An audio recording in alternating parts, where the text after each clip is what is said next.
مٹی کا تیل ایک بار پھر 4 روپے 66 پیسے فی لیٹر مزید مہنگا کر دیا گیا ہے، اور جو نوٹیفیکیشن جاری کیا گیا اس میں مزید کیا ڈیٹیل سامنے آئی ہیں؟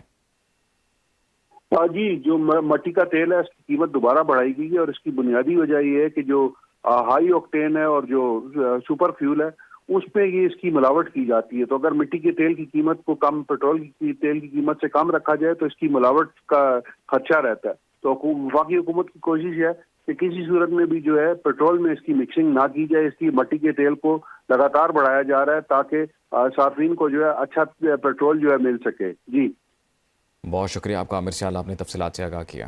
ٹیکنالوجی، سرمایہ کاری اور ڈیجیٹل ترقی کا نیا دور، پاکستان میں 5G اسپیکٹرم کا آغاز ہو گیا۔ SIFC کی مؤثر حکمت عملی سے پاکستان بھر میں 300 سے زائد 5G سائٹس فعال ہیں۔ بڑے شہروں اور اہم مقامات پر سروس شروع ہو چکی ہے۔ جائز کی 180 اور زون کی 150 5G سائٹس فعال ہیں۔ 103 موبائل برانڈز پر 2254 ڈیوائسز میں 5G سروس کا آغاز کر دیا گیا ہے۔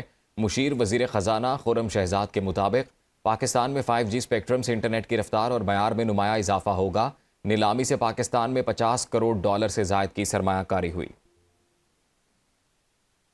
اسپیکٹرم ہے، یعنی کہ جو ٹیکنالوجی ہے جس سے انٹرنیٹ آپ کا بہت بہتر ہوگا۔ 3 بڑی کمپنیاں آئی ہیں اس میں دنیا کی، اور بڑے گروپس ہیں۔ یہ اتصالات ہے، اس کے اندر چائنا موبائل ہے اور ویون گروپ ہے۔ یہ تینوں نے مل کے تقریباً کوئی $5 کروڑ کی انویسٹمنٹ کی۔ اس میں 3-4 کمپنیاں نا آپ کے پاس، اتصالات ہے، جائز ہے، چائنا موبائل ہے، یہی تینوں کمپنیاں۔ اس میں جائز نے یہ کہا ہے، ویون گروپ جو ہے جو باہر گیا، اس نے یہ کہا ہے کہ $1 ارب اگلے 3 سال میں مزید انویسٹ کرے گا۔ اس کی وجہ سے آپ دیکھیں اس سے فالو تھرو کتنا ہوتا ہے۔ جی آپ بیسک انفراسٹرکچر بہتر کر رہے ہیں، وہ سب چیزیں آپ دے رہے ہیں، لوازمات جو اکانومی میں چاہیے، تو انویسٹر پھر آتا ہے۔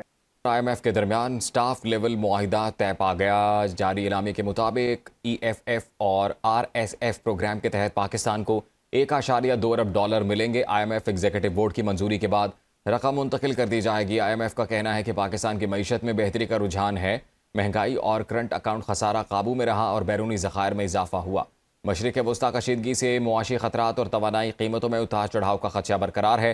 مزید جان لیتے ہیں، عامر سیال ہمارے ساتھ موجود ہیں۔ عامر بتائیے گا۔ جی، IMF کی طرف سے جو اعلامیہ جاری کیا گیا ہے اس میں حکومت پاکستان کے اقدامات کی تعریف کی گئی ہے، اور کہا گیا کہ پاکستان نے جو ہے اس پروگرام کے اہداف حاصل کیے ہیں۔ تاہم اس میں کہا گیا کہ جو خطے کی صورتحال ہے اس کی وجہ سے جو پاکستان پہ دباؤ پڑ سکتا ہے، اور حکومت کو جو ہے فوری جلد میجرز لینے چاہیے کہ جو پیٹرولیم مصنوعات کی قیمتوں میں اضافہ ہے اس کے حوالے سے جو خطرات ہیں اس کو نپٹنا چاہیے۔ حکومت کو ٹیکس کلیکشن بڑھانے کے لیے اقدامات کرنے چاہیے، اور حکومت جو اپنے اخراجات کو کم کرے۔